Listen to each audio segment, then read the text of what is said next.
할렐루야. 귀하고 복된 주일입니다. 하나님께서 우리에게 허락하신 이 새날을 우리가 예배함으로 주님 앞에 나오게 하시니 감사합니다. 잘 오셨습니다. 우리 좌우 앞뒤에 계신 분들하고도 한번 인사하실까요? 축복합니다. 잘 오셨습니다. 하나님의 은혜가 넘치길 소망합니다. 우리 기대하고 소망하는 마음으로 자리에서 한번 일어나시겠습니다. 우리를 부르신 하나님, 우리의 찬양받게 합당하신 주님, 우리 찬양의 이유 되시며 우리의 예배의 주인 되신 예수 그리스도께 우리의 마음의 문을 열고 함께 기도하겠습니다. 거룩하신 하나님 은혜를 감사드립니다. 오늘 우리에게 새날을 허락하시고 주일을 허락하셔서 주님 전에 우리의 발걸음이 있게 하여 주시니 감사합니다. 우리 입술을 열어 주님을 찬양할 때 하늘의 문을 열어 주시옵소서. 하나님을 바라보는 우리의 믿음의 눈이 열리게 하여 주옵시고 우리 마음의 모든 죄악과 어두움과 두려움이 떠나가고 예수 그리스도의 살아계신 은혜가 임하게 하여 주옵소서. 주의 성령을 의지하는 예배가 되게 하여 주옵소서. 주님을 찬양합니다. 감사를 드리며 예수님의 이름으로 기도합니다. 아멘. 할렐루야. 우리 주님께 큰 영광의 박수 올려드리겠습니다. 우리의 찬양받기 합당하신 주님, 새 노래로 주님을 찬양합니다. 할렐루야.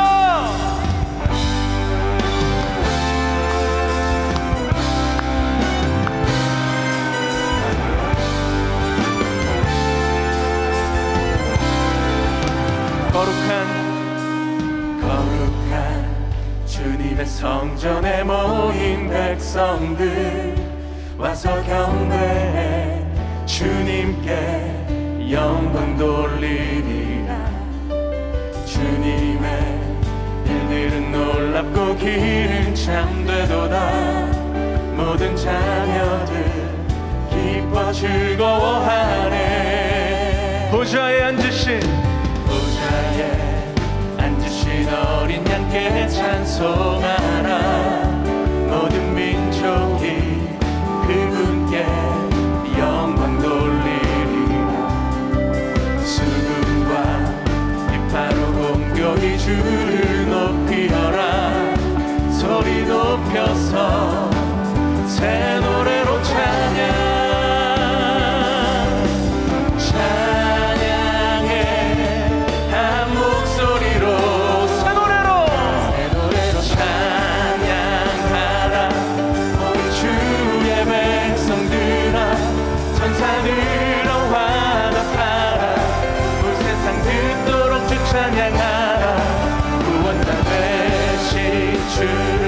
모든 눈이 다 보게 되리. 열방이 다 찬양하며 전능하신 주께 엎드려 영광 돌리네.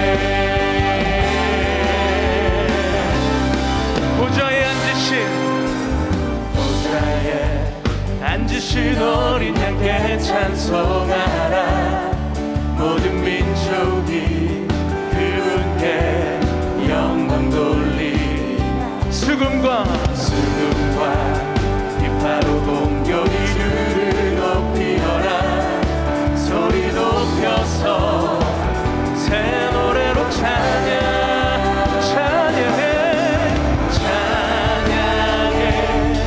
한 목소리로 새 노래로 찬양하라. 모인 주의 백성들아, 천사들아 화답하라. 온 세상 그토록 주 찬양하라. 구원자 되신 주를 모든 눈이 다 보게 되리.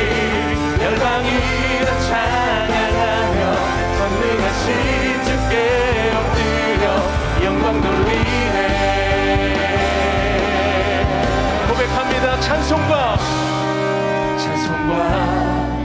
영광과 지혜와 감사 주님께 영원 무궁토록 있으리라. 할렐루야. 주 하나님이 통치하시네. 새 노래로 찬양하라. 모인 주의 백성들아, 천사들아 화답하라. 온 세상 그토록 주 찬양하라. 구원자 되신 주를 모든 눈이 다 보게 되리. 열방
반석이신 하나님 행하신 모든 것 완전하시네. 나의 생명 되신 하나님 내게 행하신 일 찬양합니다. 신실하신 하나님 실수가 없으신 좋으신 나의 주. 신실하신 하나님 실수가 없으신 좋으신 나의 주.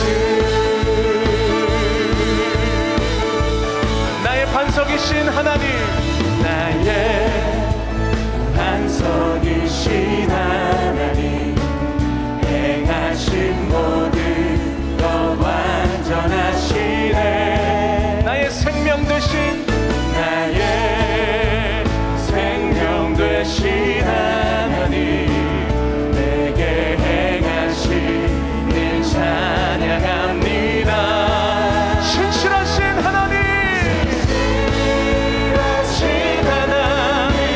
실수가 없으신 좋으신 나의 주. 진실하신 하나님 실수가 없으신 좋으신 나의 믿음으로 고백합니다. 신실하신 하나님 실수가 없으신 좋으신 나의 주. 진실하신 하나님 실수가 없으신 좋으신 나의 주. 좋으신 나의 주. 좋으신 나의 주. 좋으신 나의 주.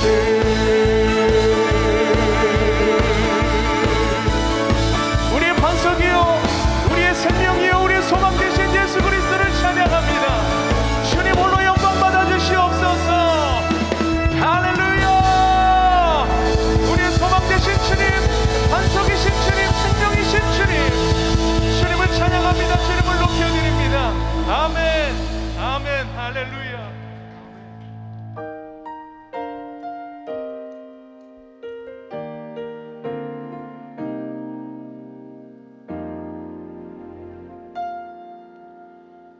허무한 시절 지날 때 깊은 한숨 내쉴 때 그런 풍경 보시며 단식하는 분 있네. 고와 같이 너희를 버려두지 않으리. 내가 너희와 영원히 함께하리라. 허무한 시절 지날 때 허무한 시절 지날 때 깊은 한숨 내쉴 때 그런 풍경 보시며 단식하는 분이네. 고와 같이 너희를 버려두지 않으리. 내가 너희와 영원히 함께하리라. 성령이 오셨네. 성령이 오셨네. 성령이 오셨네. 내 주에 보내신 성령이 오셨네. 우리 인생 가운데 친히 찾아오셔서 그 나라 꿈꾸게 하시네. 억눌린 자 갇힌 자 억눌린 자 갇힌 자 자유함이 없는 자 피난처가 되시는 성령님 계시네.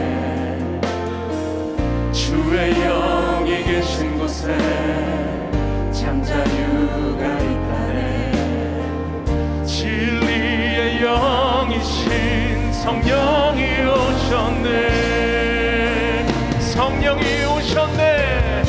성령이 오셨네. 성령이 오셨네. 내 주에 보내신 성령이 오셨네. 우리 인생 가운데 친히 찾아오셔서 그 나라 꿈꾸게 하시네. 성령이 오셨네. 고백합니다. 성령이 오셨네. 성령이 오셨네. 내 주에 보내신 성령이 오셨네. 우리 인생 가운데 친히 찾아오셔서 그 나라 꿈꾸게 하시네. 그 나라 꿈꾸게 하시네. 그 나라 꿈꾸게 하시네. 그 나라 꿈꾸게 하시네. 그 나라 꿈꾸게 하시네. 우리 두 손 높이 들고 고백합니다. 하나님 나라 임하소서. 하나님 나라 임하소서. 영광과 존귀 능력과 위엄 놀라운 사랑에 기적의 하나님 지금 이곳에 오소서. 하나님 나라 임하소서. 영광과 존귀 능력과 위엄 놀라운 사랑에 기적의 하나님 지금 이곳에 주 높고 위대하심을 주 높고 위대하심을 크게 외쳐 선포하네. 만왕의 왕 주 하나님 지금 우리 한 번 더 고백합시다. 주 높고 위대하심을 주 높고 위대하심을 크게 외쳐 선포하네. 만왕의 왕 주 하나님 지금 오소서. 하나님 나라 임하소서. 우리 가정 가운데 우리 직장과 우리 삶의 모든 터전 위에 이 땅과 이 교회 위에 임하여 주시옵소서. 할렐루야. 놀라운 사랑에 기적의 하나님 지금 이곳에 오소서. 하나님 나라 임하소서. 영광과 존귀 능력과 위엄 놀라운 사랑에 기적의 하나님 이곳에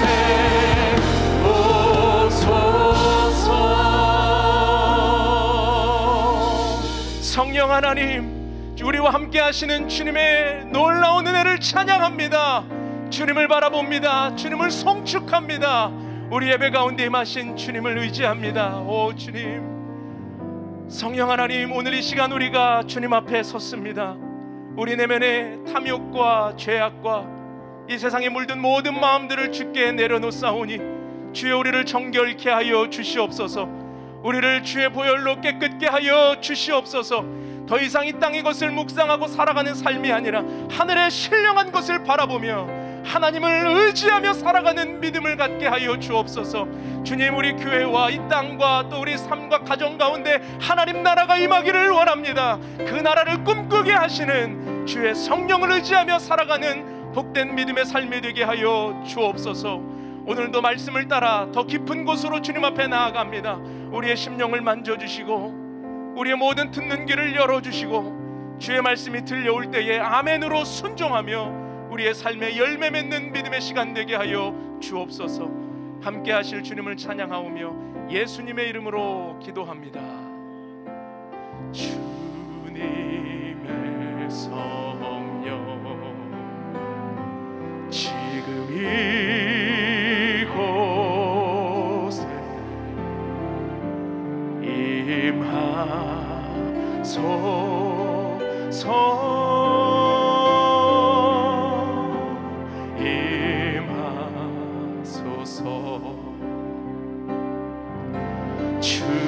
주님의 성령 지금 이곳에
너희가 나를 사랑하면 내 계명을 지켜라. 내가 아버지께 구하겠고 그분은 너희와 영원히 함께 있을 다른 보혜사를 보내주실 것이다. 그분은 진리의 성령이시다. 세상은 그분을 보지 못하고 알지도 못하므로 그분을 받을 수 없다. 그러나 그분이 너희 안에 계시고 너희는 그분 안에 있기 때문에 너희는 그분을 아는 것이다. 나는 너희를 고아처럼 버려두지 않고 너희에게로 다시 올 것이다. 조금 있으면 세상은 더 이상 나를 보지 못할 것이나 너희는 나를 볼 것이다. 그것은 내가 살고 너희도 살 것이기 때문이다. 그날에는 내가 내 아버지 안에 있고 너희가 내 안에 있고 내가 너희 안에 있는 것을 너희가 알게 될 것이다. 내 계명을 가지고 그것을 지키는 사람이 나를 사랑하는 사람이다. 그리고 나를 사랑하는 사람은 내 아버지께 사랑을 받고 나도 그를 사랑하여 그에게 나를 나타낼 것이다. 할렐루야. 우리 다시 한번 주님 앞에 감사의 박수 올려드리겠습니다. 이비예배에 오신 여러분들 주의 이름으로 축복하고 환영합니다. 오늘 하나님의 음성 듣고 주님의 은혜 체험하고 돌아가실 수 있게 되기를 바라고요. 오늘도 온라인으로 함께 하시는 드림인들 그 예배 자리가 하나님의 은혜 경험하는 자리가 되기를 바랍니다. 1월 둘째 주, 셋째 주가 되면 저희는 선교원금 작정을 합니다. 오늘도 선교지에 대한 소식을 들었는데 우리 80세 어머님이 그립다라고 하는 선교사님 말씀이 좀 마음이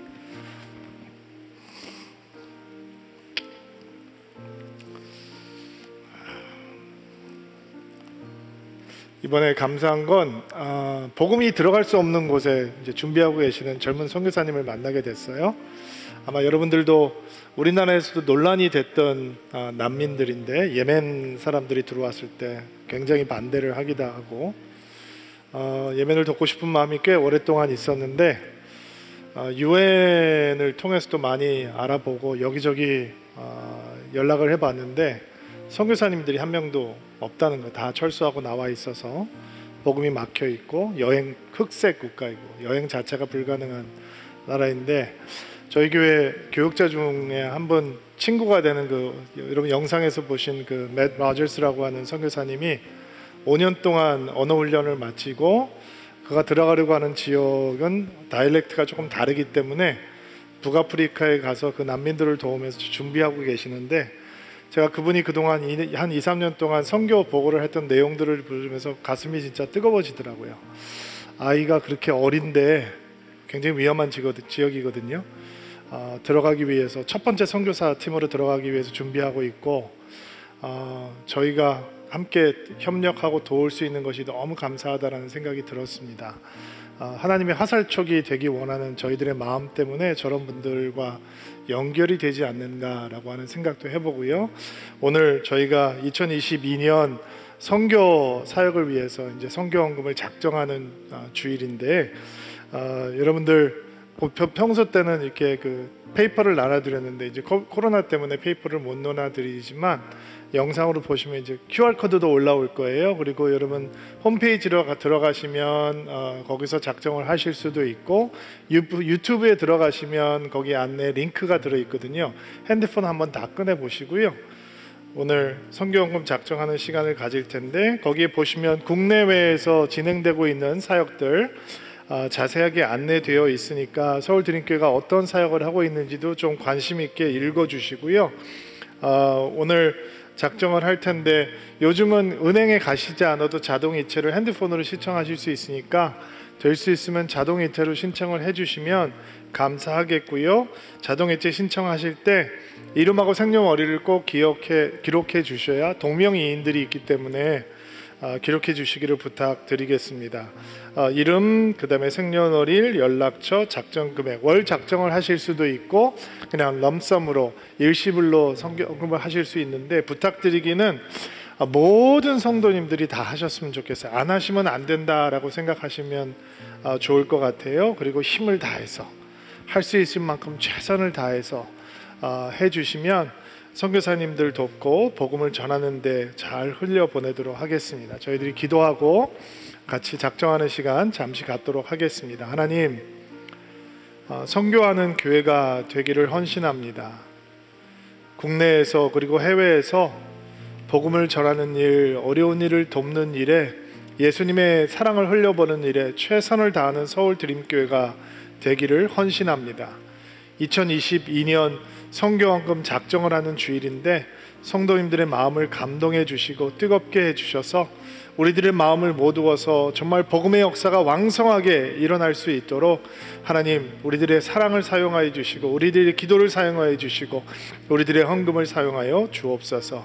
들으시는 손길 가운데 기쁨이 있게 하시고 하나님 정말 열정을 다해 선교사님들을 위해서 중보하는 한 해 될 수 있도록 도와주옵소서. 예수님의 이름으로 기도하옵나이다. 아멘. 함께 찬양하며 우리 작정하는 시간 갖도록 하겠습니다. 아버지 당신의 마음이 있는 곳에 나의 마음이 있기를 원해요. 아버지 당신의 눈물이 고인 곳에 나의 눈물이 고이길 원해요. 아버지 당신이 바라보는 영혼에게 나의 두 눈이 향하길 원해요. 아버지 당신이 울고 있는 어두운 땅에 나의 두 발이 향하길 원해요. 나의 마음이 아버지의 마음 알아. 내 모든 뜻 아버지의 뜻이 될 수 있기를 나의 온 몸이 아버지의 마음 알아. 내 모든 삶 당신의 삶 되기를. 나의 마음이 아버지의 마음 알아. 내 모든 뜻 아버지의 뜻이 될 수 있기를 나의 온 몸이 아버지의 마음 알아. 내 모든 삶 당신의 삶 되기를. 하나님, 기쁜 마음으로 선교 헌금에 작정하고 동참하는 성도들을 하나님께서 축복해 주시고 우리들의 헌신을 통해서 정말 예수 그리스도의 복음이 땅끝까지 전해지는 놀라운 축복이 있게 하옵소서. 올 한 해도 하나님께서 행하실 놀라운 복음의 역사들을 설레는 마음으로 기대합니다. 우리들이 할 수 있는 것들은 작은 것들입니다. 그러나 하나님께서 우리를 통해서 놀라운 기적과 역사를 일으키실 줄로 믿습니다. 그것을 영적인 눈을 떠서 바라보게 하옵소서. 예수님의 이름으로 기도하옵나이다. 아멘.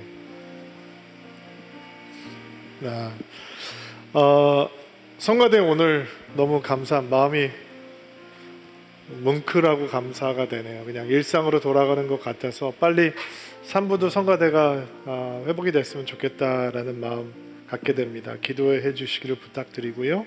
성가대 함께 해주시는 성도님들께 너무 감사의 마음을 전합니다. 교회에서 진행되는 일들을 조금만 더 안내해드리고 말씀 듣는 시간 가질게요. 새벽 기도가 진행이 되고 있는데 이제 한 주 남았습니다. 아직 참여하지 못하고 있는 분들이 있다면 한 주라도 함께 오셔서 한 해 기도하면서 시작할 수 있는 귀한 시간으로 삼아 주시고요. 죄송한 건 이제 조금 더 많은 성도들을 오게 하기 위해서 백신 접종 완료자들만 모시게 된 거 너무 죄송하게 생각합니다. 이런저런 이유로 백신 못 맞으시는 분들도 있을 텐데 그분들은 현장에 함께 올 수 없다라고 하는 것이 너무 죄송스럽지만 양해해 주시기를 부탁드립니다.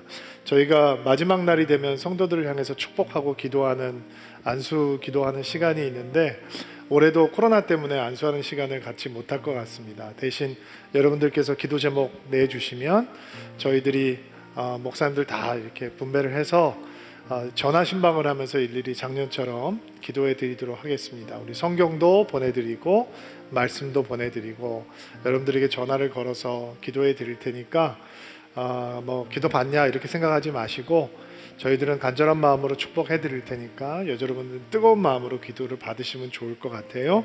다 신청을 해주시고 14일날 15일날 신청 받을게요. 그리고 실제로 여러분들에게 전화를 드려서 기도하는 거는 저희들이 조금 해야 되는 일들이 있기 때문에 1월 마지막 주에 화요일부터 금요일날 기간에 연락을 드리도록 하겠습니다. 기부금 영수증 필요한 분들 홈페이지 들어가시면 우측 하단에 기부금 영수증 직접 발급받을 수 있는 아이콘이 있다고 하니까 신청해 주시고요. PC 버전만 가능하다고 합니다. 맥을 쓰시는 분들은 교회에 따로 연락 주시면 교회에서 도와드리도록 하겠습니다. 자, 사회적 거리두기 연장이 계속되고 있기 때문에 저희 카페에서 커피를 받아서 잠시 커피숍에 들리셔서 성도들과 대화하는 시간이 사실은 굉장히 따뜻한 교제의 시간인데 마스크 벗는 시간을 조금 없애려고 합니다. 그래서 카페 운영을 잠깐 멈출게요. 아쉽지만 그래도 그냥 커피 없이 마스크 쓰고 그래도 성도들하고 교제할 수 있는 시간 되기를 바라고, 코로나 상황이 조금 더 안정화되면 카페 운영 다시 시작하도록 하겠습니다. 자, 가슴에 손을 얹고 믿음을 고백하고 오늘 하나님께서 저에게 주시는 말씀 듣겠습니다. 제가 먼저 고백할게요. 하나님은 나를 사랑하십니다. 나는 그 사랑 안에 있습니다. 하나님 오늘 나에게 말씀하실 것입니다. 그 말씀에 능력이 있습니다. 그 말씀에 생명이 있습니다. 나의 마음을 하나님께 열겠습니다. 나의 생각을 예수님께 집중하겠습니다. 들은 만큼 변합니다. 들은 만큼 행복해집니다. 자, 제자들이 예수님께서 이제 그들을 진짜로 떠나시는 거구나라고 하는 걸 피부로 좀 느끼기 시작합니다. 그리고 이제 긴장하고 불안해하기 시작하는 거죠. 도마가 주님께서 어디로 가시는지 우리가 알 수 없는데 어떻게 가겠습니까? 라고 하는 질문을 하는 것 속에서도, 그리고 빌립이 아버지를 제발 보여주십시오. 우리가 원하는 건 아버지를 보는 것입니다. 라고 하는 요청 속에서도 이 제자들 마음속에 굉장한 불안감이 있구나, 긴장감이 있구나 라고 하는 것을 엿볼 수 있습니다. 그런 마음을 너무 잘 알고 있는 예수님께서 그들을 위로하기 위해서 하시는 말씀이 있는데 18절 말씀이에요. 한 목소리를 읽겠습니다.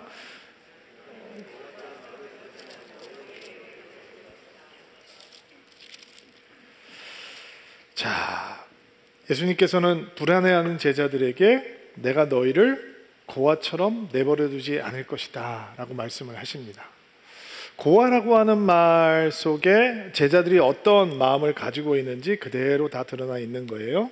주님께서 떠나실 거예요. 십자가에 달려 죽으시고 예수님께서 제자들이 보는 앞에서 십자가에 달려 죽으시면 제자들은 모든 것을 잃어버린 것 같은 고아 같은 심정이 되겠죠.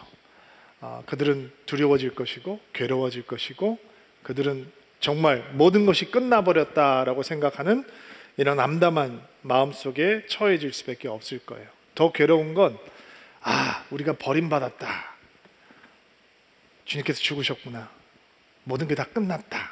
이런 마음속에 떨어지고 말 거예요. 그리고 그것을 너무도 잘 알고 있는 예수님께서 나는 너희를 고아처럼 내버려 두지 않겠다라고 위로의 말씀, 언약의 말씀, 약속의 말씀을 주시는 거예요. 그게 예수님의 사랑의 마음이고 헌신의 마음인 거죠. 신앙생활을 하다 보면 감당하기 힘든 마음이 또 생길 때가 있어요. 어떤 마음이냐면 이런 마음인데, 여러분들 혹시 느껴본 적이 있을까 모르겠어요. 하나님께서 나에게는 관심이 없는 것 같다. 다른 사람의 기도는 다 들으시는데 내 기도는 잘 안 들으시는 것 같다. 하나님의 다른 사람은 사랑하시는데 나를 사랑하신다라고 하는 것은 잘 못 느끼겠다. 하나님께서 함께 하신다라고 하는 걸 머리로는 알겠는데 하나님께서 나와 함께 주신다라고 하는 것을 나는 못 느낀다. 하나님을 믿기는 하지만 나는 날 혼자인 것 같다. 외톨이인 것 같다. 말로는 사실 교회 안에서 표현을 못하지만 때때로 나는 하나님 앞에 버림을 받았다라고 느낀다. 이런 마음이 이제 우리를 찾아오면 엄청난 영적인 공허함, 영적인 외로움 속에 떨어지게 됩니다. 그런데 그런 마음을 위로해 주시는 예수님의 말씀이 내가 너희를 결코 고아처럼 버려두지 않겠다라는 말씀이고 내가 너희에게 다시 오겠다라고 하는 말씀입니다. 다시 온다라고 하는 것은 우리가 여러 가지로 해석할 수 있어요.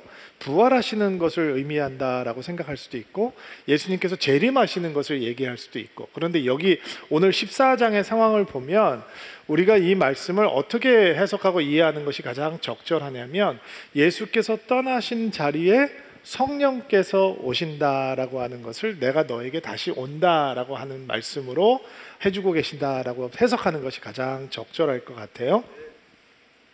자, 고아처럼 남겨졌다라고 생각하는 제자들, 그 마음을 너무도 잘 알고 계시기 때문에 내가 너희를 고아처럼 남겨두지 않을 것이고 버려두지 않을 것이고 내가 성령을 보내주겠다라고 하는 약속을 주시는 거예요. 여러분, 이 고아처럼 버려졌다라고 하는 마음이 너무 비참하고 참담한 마음이잖아요. 근데 성령이 누구시길래 그분께서 그 마음을 위로하시는 선물이 되냐 말이죠. 성령께서 어떤 분이신지를 알면, 그리고 성령께서 어떤 일을 행하신지를 알면 고아처럼 버려졌다라고 하는 느끼는 제자들 혹은 우리들에게 왜 그분이 선물이 되시는지 알 수 있어요. 성경을 좀 볼 텐데 16절 말씀 한 목소리로 한번 읽어보겠습니다. 시작. 그분은 너희와 영원히 함께 있을 다른 보혜사를 보내주실 것이다.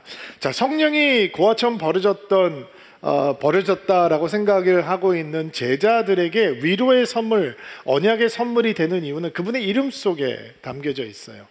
다른 보혜사라고 얘기가 나오잖아요. 이 보혜사란 말이 절 이름도 아니고, 그렇죠? 무슨 뜻일까? 무슨 뜻일까? 원어로는, 헬라어는 파라크레토스라고 하는 단어인데 옆에 있도록 부르심을 받은 자란 뜻이에요. 보혜사라고 하는 것은 어떤 뜻이냐면, 여서 목사가 한문을 얘기하면 진짜 웃기는 건데 그래도 저는 모르지만 여러분은 알아들을 수 있으니까, 이 보자가 무슨 보자냐면 보존하다라고 할 때 쓰는 보자이고, 은혜는 은혜할 때 해자를 쓰고, 그 다음에 스승을 지칭하는 사자를 써서 보혜사라고 부르는 거예요. 그러니까 이 보혜사라는 말씀 속에는 보존하시고 은혜를 주시는 스승이시다라고 하는 말씀 포함되어 있어요. 영어 성경에는 번역이 진짜 다양해요. 카운슬러, 삼당자다라고 표현을 하기도 하고, 위로자, 컴포터라고 부르기도 하고, 헬퍼, 조력자라고 번역을 하기도 하고, 대언자, 변호자, 이런 다양한 번역을 통해서 보혜사 성령님에 대해서 이야기를 하고 있는 거예요. 다 종합을 해보면 성령님께서 누구신가? 이 고아처럼 버려졌다라고 하는 마음을 갖고 불안해하고 있는 제자들을 향해서 예수님이 떠난 자리를 메꿔주시는 성령님은 어떤 분이신가? 옆에 있도록 부르심을 받은 자, 보호하시고 은혜를 주시는 스승, 그분은 상담자시고 위로자시고 조력자시고 대언자시고 변호자이시고 우리를 돕는 분이다라는 거예요. 그러니까 그분이 우리에게 큰 위로가 되시는 분이다라고 생각을 할 수 있는 거죠. 또 예수님께서는 보혜사를 다른 보혜사라고 표현을 하셨어요. 여기서 다르다라고 하는 얘기는 본질은 같은데 다른 존재다라는 뜻이에요. 그러니까 예수님과 똑같은 분이 오신다는 거예요. 예수님보다 열등한 분이 오시는 것이 아니라 예수님처럼 전능하시고 예수님처럼 존귀하시고 예수님 같은 하나님 되신 분이 오시는 것인데 다른 분이 오신다라는 거예요. 그러면 다른 보혜사라고 하는 뜻 가운데는 우리에게 이미 보혜사가 오셨다라는 뜻이 포함되어 있겠죠. 그 보혜사가 누구인가? 요한일서 2장 1절 말씀 개역 개정판으로 한번 볼게요. 읽어봅시다. 나의 자녀들아, 내가 이것을 너희에게 쓰면 너희로 죄를 범하지 않게 하려 함이라. 만일 누가 죄를 범하여도 아버지 앞에서 우리에게 대언자가 있으니 곧 의로우신 예수 그리스도라. 자, 여기에 대언자라고 나오잖아요. 대언자가 있으니, 이 대언자라고 하는 단어와 오늘 우리가 듣는 보혜사라고 하는 단어가 같은 단어예요. 요한일서에서는 그거를 대언자라고 번역을 한 것뿐이에요. 그러니까 우리에게 원래 주어졌던 보혜사가 누구신가? 예수님이시라는 거예요. 근데 그 예수님께서 제자들을 떠나시고 아버지께로 돌아가셔야 될 때가 됐기 때문에 아버지께 구해서 또 다른 보혜사, 본질상 같지만 다른 하나님이 오시도록 요청하였고, 이제 성령 하나님께서 그 자리를 메꿔 주신다라고 말씀을 하고 계시는 거예요. 그와처럼 두려워하는 마음으로 떨고 있는 제자들에게 예수님은 성령님이라고 하는 선물을 통해서 예수님의 떠난 자리를 메꿔 주신다라는 것이죠. 보혜사 성령께서 도대체 무슨 일을 하시는 하나님이시기에 그와처럼 벌어졌다고 느끼는 제자들에게 위로의 선물, 언약의 선물, 축복이 될 수 있을까요? 오늘 성령께서 하시는 일들을 4가지로 살펴보면서 이야기를 나눌 거예요. 저희가 요한복음 16장을 볼 때도 성령께서 행하시는 일들을 좀 살펴볼 텐데, 오늘 14장을 통해서 배우게 된 성령께서 하시는 일은 4가지예요. 첫 번째는 함께 해주시는 것이고, 두 번째는 알게 하시는 것이고, 세 번째는 사랑하게 하시는 것이고, 네 번째는 평강을 주시는 거예요. 외우세요. 그냥 콕 집어넣으세요. 머릿속에. 성령께서 무엇을 하시냐? 함께 하시고, 알게 하시고, 사랑하게 하시고, 평강을 주신다. 하나씩 살펴보면서 은혜를 나누겠습니다. 16절 말씀 다시 한번 읽어볼게요. 내가 아버지께 구하겠고 그분은 너희와 함께 있을 다른 보혜사를 보내주실 것이다. 자, 너희와 영원히 함께 있을 다른 보혜사를 보내주실 것이다. 자, 성령께서 무슨 일을 하시는가? 영원히 함께 있는 일, 함께 하는 일을 해주시는 거예요. 자, 예수님께서 조금 있으면 죽으시고 이제 십자가에 달려 죽으시고 부활하시고 승천하셔서 하나님의 영광 가운데 임하게 되시겠죠. 그러면 제자들은 더 이상 예수님을 볼 수 없는 거예요. 예수님을 예수님께서 떠나셔야 되니까. 근데 예수님께서 이 땅에 오실 때 한 이름을 가지고 오셨는데 기억하실 거예요. 임마누엘이라고 하는 이름을 가지고 오셨어요. 임마누엘이 무슨 뜻이에요? 하나님께서 우리와 함께 하신다는 거예요. 그러면 예수님을 보면 아버지 하나님께서 우리와 함께 하는 것을 확인할 수 있는 거예요. 그렇죠? 근데 예수님께서도 떠나셔야 돼요. 죄인과 함께 머물기 위해서 오셨는데 이제 예수님께서 아버지께로 돌아갈 때가 되기 때문에 제자들을 떠나셔야 돼요.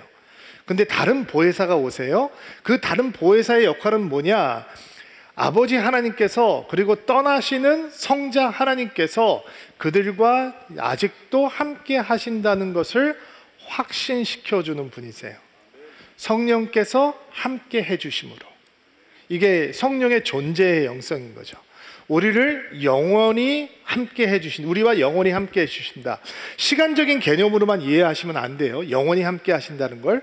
이거는 영원히 함께 하신다는 건 변함없이 함께 하신다라고, 변덕 없이 함께 하신다라고 하는 사실로 받아들이셔야 돼요. 왜냐하면 여러분과 제가 변덕이 좀 심하거든요. 우리는 믿음이 충만해지기도 하지만 믿음이 나락으로 떨어지기도 하고, 우리는 성령 충만의 한 모습을 사모하기도 하지만 은혜를 강팍한 마음으로 거절하기도 하고, 우리는 하나님의 거룩과 순결을 사모하기도 하지만 우리는 때때로 부패하고 추악한 모습들을 보이기 때문에 우리의 어떠함에 근거하면 우리는 성령 하나님과 늘 함께하는 삶을 살 수가 없단 말이에요. 근데 그분은 변함이 없으세요. 아멘으로 받으세요. 우리가 변해도 그분은 변하지 않아요. 우리가 변덕이 심해도 그분은 변하지 않아요. 우리가 성령 충만할 때만 우리와 함께 하시는 것이 아니라 우리가 부패하고 추악한 죄악 속에 떨어져도 우리와 함께 하세요. 아니, 우리가 하나님으로부터 멀어지면 멀어질수록 우리를 향해서 더 달려오시고 가까이 오시는 분이 성령 하나님이란 분이에요. 성령께서 영원히 우리와 동행하신다, 우리와 함께 하신다.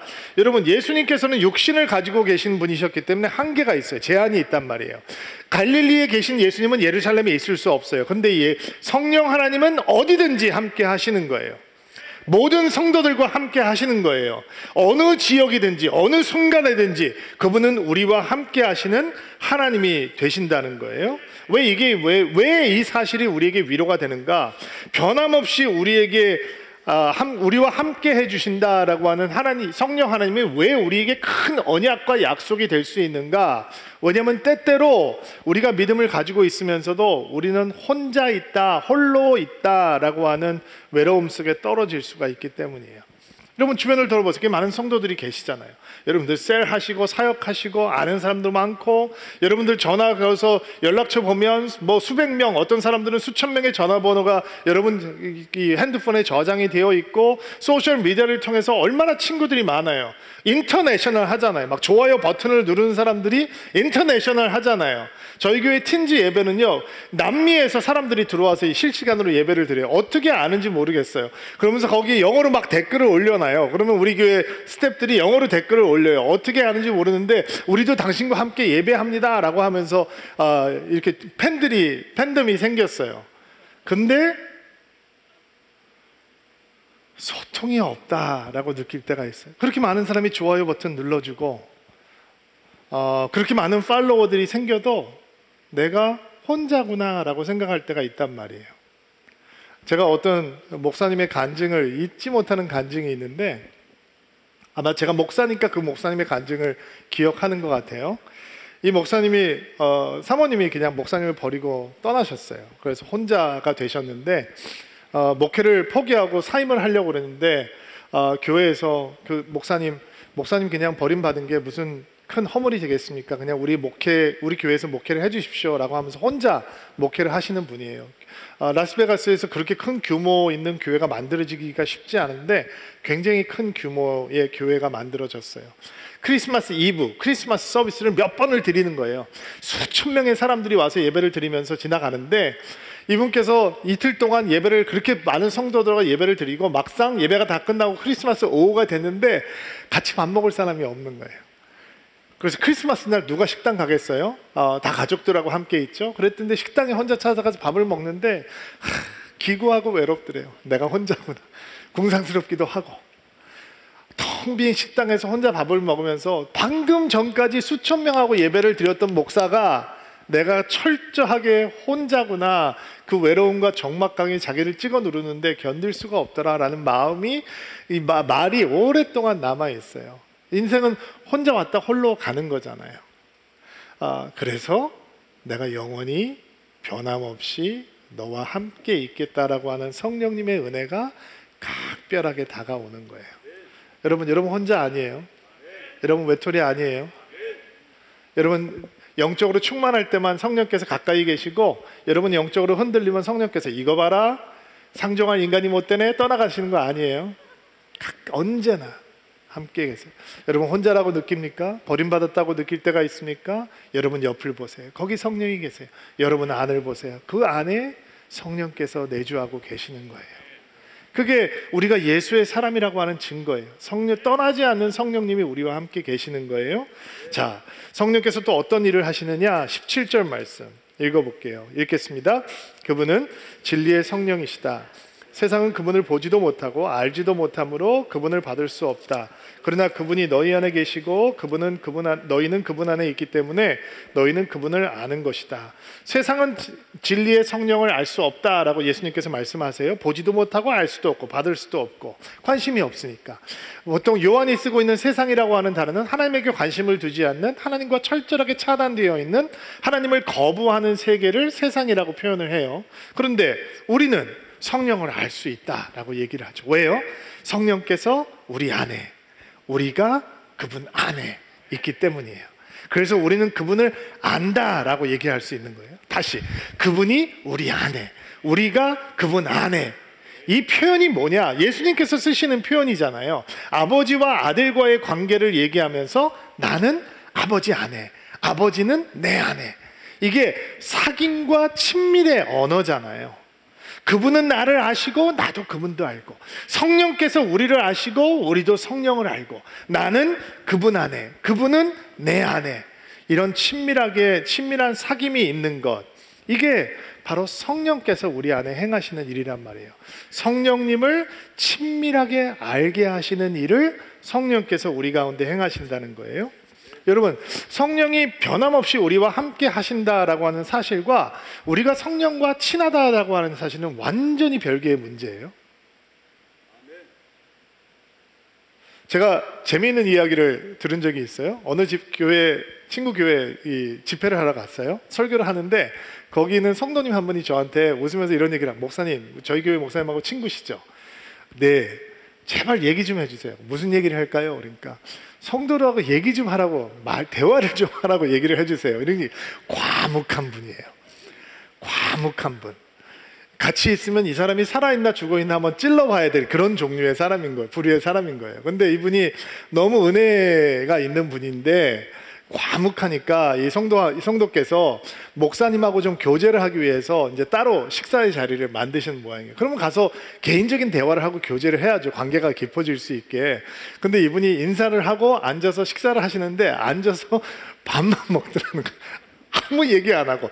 여러분, 그러면 굉장히 어색합니다. 굉장히 어색하고 서먹서먹하고. 목사님 안녕하세요, 잘 지내셨어요? 예. 기도해 주시죠. 기도한 다음에 아무 얘기 안 하고 밥만 먹는다. 성도가 이런 말을 해도 대답도 안 하고 저런 말을 해도 대답도 안 하고 앉아서 식사만 하시더라는 거예요. 그러니까 초청한 분도 너무 어색하니까 눈만 껌뻑껌뻑하고 밥만 먹고 왔대요. 자, 친해졌을까요? 안 친해졌을까요? 자, 성령께서 변함없이 우리 옆에 계신다라고 하는 사실과 그 성령과 친하다라고 하는 사실은 전혀 별개의 문제예요. 성령을 알려면, 친밀하게 알려면 어떤 것들이 필요하냐? 여러분 알고 싶으세요? 성령과 친해지고 싶으세요? 아멘 하셔야 되는. 다시 2020년 정말 성령님과 친밀한 하나가 되기를 원하세요? 아멘. 그렇게 되기를 주의 이름으로 축복합니다. 그러려면 성령을 매 순간 인정하고 웰컴하셔야 돼요. 환영하셔야 돼요. 성령의 은혜를 사모하셔야 되는 거예요. 매 순간 우리가 하는 모든 것에서 성령님을 인정하고 성령님의 은혜를 사모하셔야 돼요. 우리 기독교의 가운데 조금 치우친 성령 운동을 하시는 분들이 있잖아요. 그러니까 성령을 사모함에 대해서 많은 성도들이 조금 오해를 하고 계시는 것 같아요. 성령 운동을 하거나 성령을 사모하는 신앙을 조금 광신으로 생각하실 수 있는데 절대로 아니에요. 성령을 사모하고 인정하는 건 광신이 아니라 굉장히 복음적이고 성경적인 신앙이에요. 성령님과의 교제는 그분을 인정하고 그분을 웰컴하고 환영하고 그분의 은혜를 사모하는 것으로 시작하는 거예요. 또 있어요. 성령과의 친밀함을 원하신다면 그분의 은혜와 역사를 무시하거나 거부하거나 제한해서는 안 된다라는 거예요. 성령을 인정하고 사모한다고 하면서 성령의 간섭을 불편해하고 성령의 역사를 무시하고 성령의 역사를 거부한다면 결코 성령과 친해질 수 없겠죠. 성령을 투명 인간처럼 대우한다면, 있는데 없는 것처럼 대우한다면 절대로 친해질 수 없을 거예요. 적절한 예가 될지 모르겠는데 제가 아버지 학교에서 한 아버지의 이야기를 들으면서 많은 생각을 가졌던 적이 있어요. 이분이 가족들하고 좀 친해지고 싶은데, 아내하고도 그렇고 아이들하고도 좀 이렇게 친밀하게 친해지고 싶은데 어떻게 할 줄 몰라서 관계가 회복이 잘 안 되니까 괴로워하다가 교회에서 아버지 학교 한다라고 하는 광고를 듣고 이제 찾아오셨어요. 보통 아버지 학교를 처음 오면 그 아버지들끼리 어떻게 아버지 학교에 처음 오게 되셨는지 이제 자기소개를 하면서 이야기를 나누거든요. 근데 내용은 다 대동소이해요. 끌려왔다. 아내한테 협박당해서 왔다. 아이들한테 등 떠밀려서 왔다. 목사님한테 혼나서 왔다. 뭐 이런 대부분 이런 내용들이에요. 근데 이분이 어떤 간증을 하냐면 어떻게 아버지 학교에 오게 되셨습니까? 라니까 이런 이야기를 하시는 거예요. 자기가 가족들하고 좀 친해지고 싶어서 친구들하고도 잘 안 만나고 집에 일찍 퇴근을 해서 바깥에서 이제 대문 바깥에서 이렇게 안에다 무슨 소리가 나서 들어보면 막 애들이 떠들고 웃고 막 화기애애한 소리가 들린다는 거예요. 그러면 기분이 좋아져서 나도 이제 저 안으로 들어가야지 생각을 하고 키패드를 딱 열고 비밀번호를 누르는 거예요. 그리고 딱 들어가면 정막이 흐른대요. 갑자기 이 아빠가 키패드를 딱 열고 띠 하는 순간 애들이 팍 방으로 들어가는 거예요. 분명히 사과 다 안 먹고 남아있는데, 간식이 남아있는데 정막이 흐르는 거실에 혼자 서서 너무 슬프다는 거예요. 우시더라고요. 그래 그 아버지가 기억이 나요. 같은 공간에 있는다고 친한 거 아니에요, 여러분. 무시하고 거부하면 성령님과 어떻게 친해질 수 있겠어요? 어떤 분들은 이렇게 생각하는 분들이 있어요. 나는 성령을 사모하지만 내가 주변의 사람들 보면 막 눈물 콧물 흘리면서 방언으로 막 시끄럽게 떠들고 기도하는 거 보면 나는 그거는 좀 너무 부담. 아니 어떻게 하나님의 역사를 그렇게 제한하시겠어요?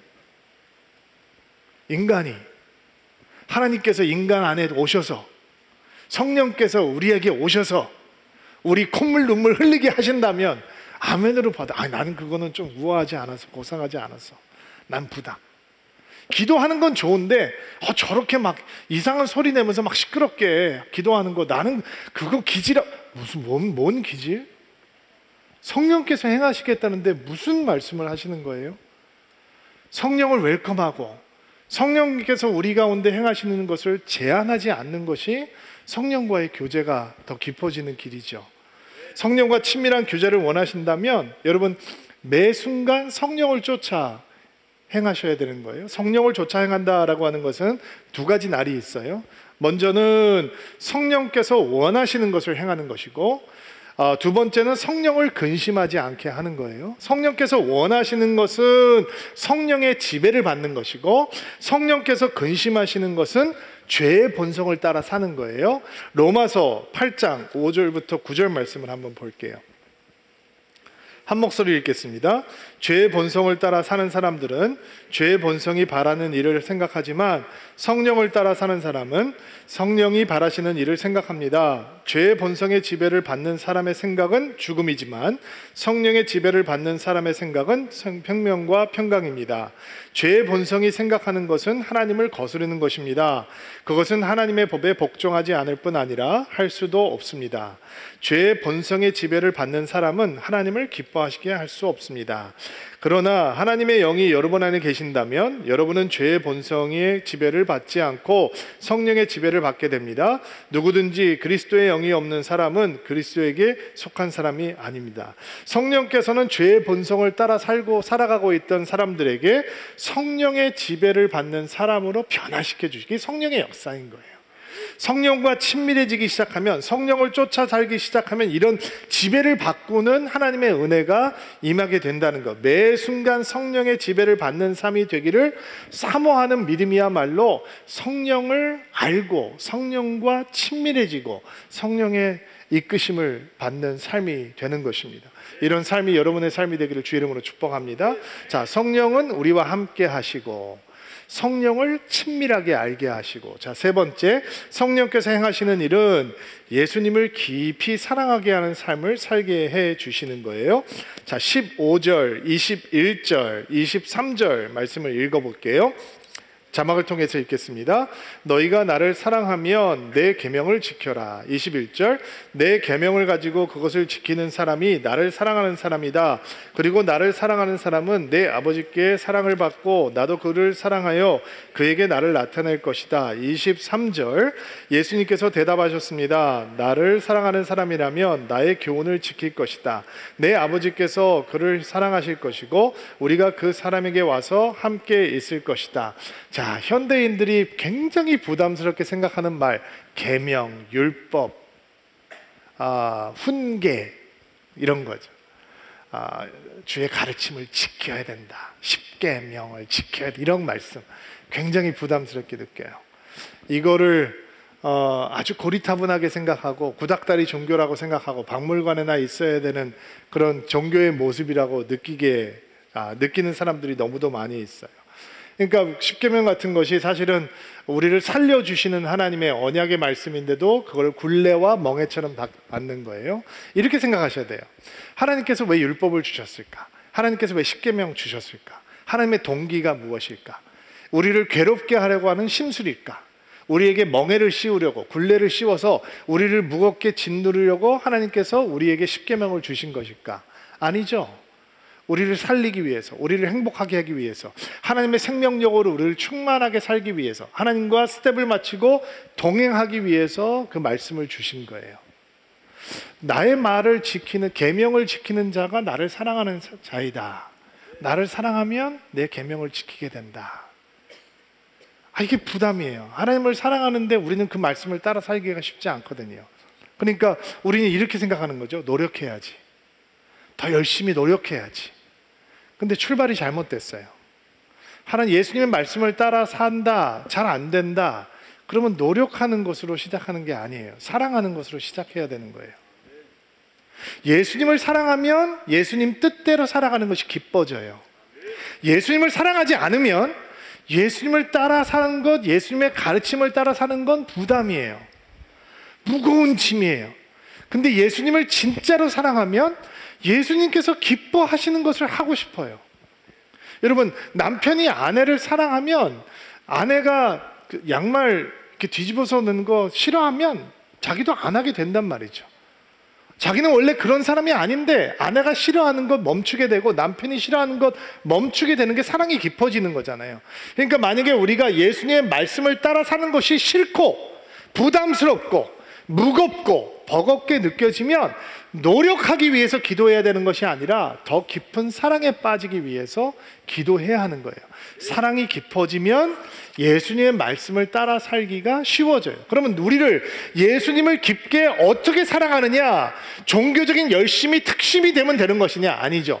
성령께서 우리를 예수님을 더 깊이 사랑하게 도와주시는 분이라는 거예요. 성령께서 우리에게 역사하시기 시작하면 우리는 이전보다 더 주님을 사랑하게 되는 것입니다.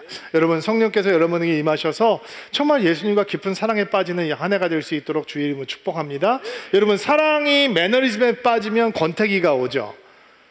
권태기가 위기가 되는 것처럼 영적인 것도 마찬가지예요. 우리가 예수님을 향한 사랑이 매너리즘에 빠지게 되면 영적인 권태기가 임해오게 되는 거예요. 그러니까 우리가 기도해야 되는 건 날마다 예수님과 새로운 사랑에 빠지게 해달라고 기도해야 되는 것이고, 성령께서 우리 안에 새로운 사랑을 부어주시면 날마다 주의 뜻을 향하면서 사는 것이 우리에게는 새로운 기쁨이 되는 것입니다.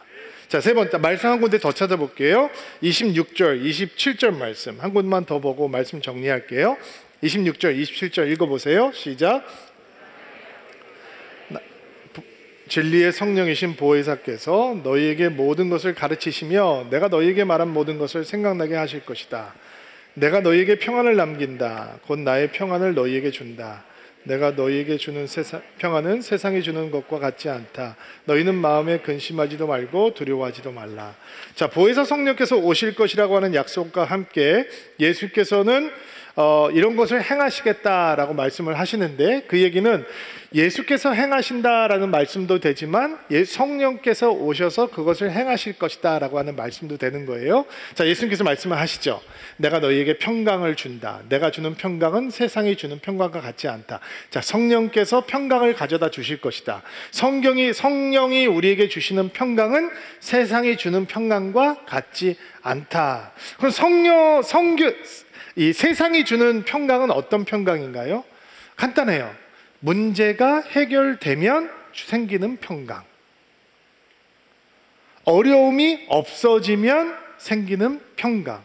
일시적이고 육신적이고 영적이지 않고 또 다른 어려움이 임해오면 그 평강은 깨져버리게 되겠죠. 그렇죠? 근데 예수님께서는 내가 주는 평강은 세상이 주는 평강과 같지 않다고 했어요. 그렇다면 문제가 해결이 되지 않는데도 임할 수 있는 평강인 거죠. 여러분, 지금 이렇게 보시면 다 평안해 보이고 멀쩡해 보이지만 삶 속으로 들어가 보면 걱정거리 없는 사람이 누가 있고 마음에 아픔이 없는 사람이 누가 있고 때때로는 숨이 턱턱 막히는 순간들을 만나게 되고 두려워지는 순간들을 만나게 되는 인생들이잖아요. 그런데 예수님께서 말씀하세요. 내가 너희에게 평강을 준다. 내가 주는 평강은 세상이 주는 평강과 같지 않다.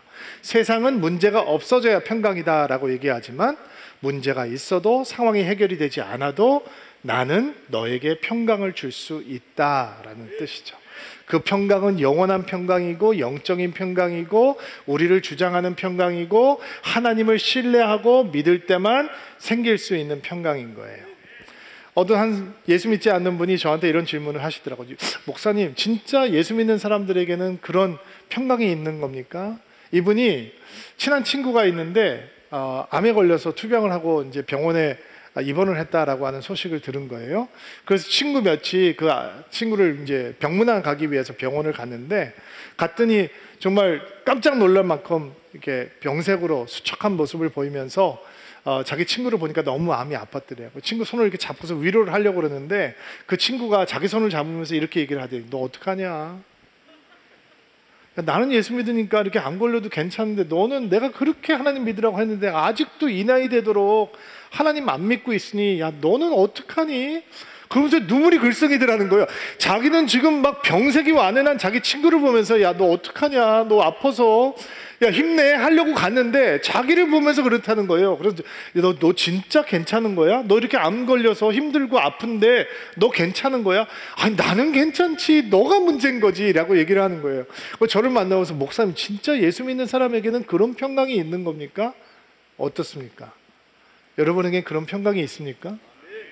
여러분 그런 평강이 있으니까 여러분 주일날 이렇게 두 손 들고 예배하는 거 아닙니까? 삶을 쳐다보면 두 손 들고 예배 못 하는데, 기도 마음껏 못 하는데, 숨이 막히는데, 눈물이 나는데, 가슴이 아픈데 내가 너희에게 평강을 주노니 내가 주는 평강은 세상이 주는 평강과 같지 않다. 그게 오니까 우리는 흔들리지 않는 거죠. 눈을 뜨고 있으면 가슴이 아픈데, 눈을 뜨고 있으면 눈물이 나는데, 눈을 뜨고 있으면 답답한데, 눈을 감고 주를 바라보면 감당할 수 없는 평강이 임해오기 시작하는 게, 이게 주님의 약속이에요. 성령께서 우리 안에서 이 일을 행하시는 거예요. 여러분 예수님과 제자들이 배를 타고 호수를 건너는데 큰 풍랑이 임해오죠. 어부였던 제자들은 죽겠다고 배가 뒤집힌다고 막 벌벌벌 떠는데 예수님은 주무신단 말이에요. 차이가 뭐예요? 제자들에게는 세상이 주는 평강만 있어요. 잔잔할 때만 느끼는 평강이에요. 그러나 예수님께는 세상이 줄 수 없는 평강이 있어요. 그것을 예수님께서 우리에게 주세요. 누구를 통해서? 성령께 통해서. 성령이 우리 가운데 오시면 그 평강이 임하는 것입니다. 이 평강이 우리에게 필요합니다. 코로나 시대를 지나고 있는 우리에게, 대선을 앞두고 있는 우리에게 이 평강이 그 어느 때보다 필요합니다. 이게 없으면 가슴이 뒤집어져서 살 수가 없습니다. 이 평강이 임하오는 주일이 되기를 바랍니다. 오늘 제가 여러분들을 위해서 4번 기도할 텐데요, 다 한번 일어나시겠어요? 여러분을 위해서 4번 초청하고 축복하고 기도할 텐데, 자, 가슴에 손을 얹고 한번 안수하시고요. 자, 하나님 앞에 기도하며 나아가기를 원합니다. 여러분 혹시 예배드리는 우리 사랑하는 성도들 가운데 고아처럼 버려졌다, 나는 혼자다, 외톨이다 라고 하는 생각이 드는 분들은 안 계십니까? 오늘 말씀 붙들기를 바랍니다. 성령께서 오셔서 우리 옆에서 우리를 보호하시고 은혜를 주시는 스승이 되어주시고 우리의 상담자가 되시고 위로자가 되시고 돕는 자가 되시고 대언자가 되시고 변호자가 되어주실 것을 믿습니다. 우리를 그런 영적인 공허함과 외로움에서 건져주실 것입니다. 자, 첫 번째 초청입니다. 여러분에게 필요한 성령의 은혜가 무엇인지 여러분이 반응하시면 됩니다. 목사님, 나는 함께 해주시는 성령의 은혜가 필요합니다. 내 옆에 내 안에 계시는 성령을 바라볼 수 있도록 기도해 주십시오 라고 마음이 드시는 분들은 이 기도를 믿음으로 받으실 수 있게 되기를 바랍니다. 하나님, 혼자라고 느끼는 성도들, 버림받았다고 느끼는 성도들, 아무도 내 옆에 없다라고 느끼는 성도들이 있다면 지금 가슴에 손을 얹고 안수할 때, 내가 너와 함께 있다, 내가 너 옆에 있고 내가 너 안에 있다, 나는 영원히 너와 함께 할 것이다, 나는 변함없이 너와 함께 할 것이다, 주께서 말씀하여 주시고 그 말씀 붙들 수 있도록 도와주옵소서. 그래서 성령과 함께하는 인생 되게 하옵소서. 하나님, 성령에 대해서 머리로만 알고 있는 성도들이 있을 것입니다. 성령을 알고 싶지만 광신처럼 보여서 마음이 꺼려진다라고 하는 성도들도 있을지 모릅니다. 그러나 성령을 친밀하게 아는, 그런 성령의 역사를 아는, 성령님과 친밀해지는 그런 은혜를 구하고자 하는 성도들이 있을 줄로 압니다. 만약에 있다면 이 기도를 믿음으로 받으시기 바랍니다. 하나님, 매 순간 성령을 인정하고 성령을 웰컴하고 성령을 사모하는 신앙을 허락하여 주옵소서. 성령의 어떤 역사도 제한하지 않고 거부하지 않고 거절하지 않고 무시하지 않게 하옵소서. 우리와 함께 하시는 성령님 바라볼 수 있도록 도와주시고 매 순간 성령의 지배를 받을 수 있도록 도와주시고 죄의 본성을 따라 살지 아니함으로 성령과 동행하는 인생 될 수 있도록, 그래서 성령을 친밀하게 아는 인생 될 수 있도록 주께서 역사하여 주옵소서. 주님의 말씀을 따라가는 것이 버겁다고 느끼는 성도들이 있을지 모릅니다. 만약에 그렇다면 이 기도를 믿음으로 받으실 수 있게 되기를 바랍니다. 주님, 예수님을 깊이 사랑하게 하시는 성령의 역사를 사모합니다. 나는 예수님을 온전히 사랑할 수 없습니다. 그러나 성령님께서 우리에게 임하시면 우리가 그 예수님을 온전하게 사랑할 줄로 믿습니다. 깊게 사랑할 줄로 믿습니다. 사랑하면 버겁지 않습니다. 사랑하면 순종이 쉽습니다. 사랑하면 주님의 말씀을 따라 사는 것이 기쁨이 됩니다. 우리에게 그런 신앙을 허락하여 주옵소서. 주의 평강이 필요한 분들이 있을 줄 압니다. 목사님, 나의 삶은 요동치는 물결과 같습니다. 불안하고 두려운 마음을 떨쳐버릴 수가 없고 걱정과 근심을 떨쳐버릴 수가 없습니다. 눈을 뜨면 답답한 마음, 눈을 뜨고 살면 걱정하고 근심하는 마음이 사라지지 않습니다. 오늘 세상이 줄 수 없는 그 평강, 예수 안에 있는 그 평강, 오직 성령께서 우리에게 가져주시는 그 평강을 구하기를 원합니다. 원하시는 분들은 이 기도를 믿음으로 받으시기 바랍니다. 하나님, 세상이 주는 평강은 문제가 없을 때만 느끼는 평강입니다. 그러나 주께서 주시는 평강은, 성령께서 가져다 주시는 평강은 문제가 사라지지 않았음에도 우리에게 주어지는 평강인 줄로 믿습니다. 그 평강을 구합니다. 사모합니다. 우리 사랑하는 귀한 성도들에게 세상이 줄 수 없는 오직 예수께서만, 성령께서만 주실 수 있는 평강을 허락하여 주옵소서. 흔들리지 않는 평강이 임할 수 있도록 도와주시고 세상이 훔쳐갈 수 없는 평강을 받게 하옵소서. 예수님의 이름으로 기도하옵나이다. 아멘. 함께 찬양하며 준비하신 헌금 주님 앞에 드리겠습니다. 오소서 진리의 성령님, 이 땅 흔들며 임하소서. 거짓과 탐욕 죄악에 무너진 우리 가슴 젊게 하소서. 오소서 은혜의 성령님, 오소서 은혜의 성령님, 하늘 가르고 임하소서. 거룩한 불꽃 하늘로서 임하사 타오르게 하소서. 주 영광 위해 부흥의 불길 타오르게 하소서. 진리의 말씀 이 땅 새롭게 하소서. 은혜의 강물 흐르게 하소서. 성령의 바람 이 땅 가득 불어와 흰 옷 입은 주의 순결한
예배 자리에 서게 하시는 하나님의 은혜를 온 마음 다해 찬양합니다. 사랑하는 주의 성도들, 주님을 사랑하고 헌신하는 마음으로 오늘 선교 작정 헌금을 했습니다. 우리의 마음을 담아 사랑을 담아 11조를 드리고 감사 헌금을 드리고 주일 헌금을 드리고 선교 헌금을 드렸습니다. 주여 받으소서. 그리고 주께서 축사하시고 주께서 이 헌신을 통해서 오병이의 기적 일어날 수 있도록 도와주옵소서. 이 헌금이 쓰여지는 곳마다 우리가 사랑하고 우리가 따르는 예수 그리스도가 증거될 수 있도록 도와주시고 그리스도의 몸된 교회가 세워질 수 있도록 도와주시고 생명이 선포되게 하시고 어둠이 물러가고 사망이 물러가게 도와주시옵소서. 사랑하는 주의 성도들을 예수 그리스도의 이름으로 축복하며 세상으로 파송합니다. 세상의 빛과 소금이 되게 하시고 예수의 향기가 되게 하시고 그리스도의 편지가 되게 하옵소서. 세상을 사랑하며 혼자 살아가는 인생이 아니라 예수와 함께 동행하는 인생 되고 승리의 노래를 부르는 그리스도의 군사들이 될 수 있도록 도와주옵소서.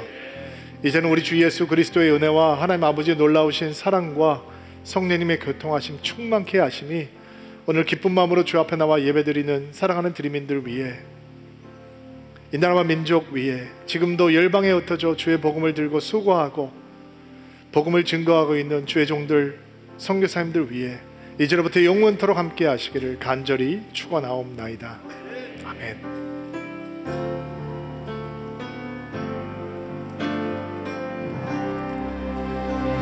우리 다시 한번 하나님 앞에 영광의 박수 올려드리겠습니다. 안녕히 돌아가시고요. 내일 새벽기도 때 또 반가운 모습 만나서 열심히 기도하도록 하겠습니다. 승리하는 한 주 되시기를 주의 이름으로 축복합니다.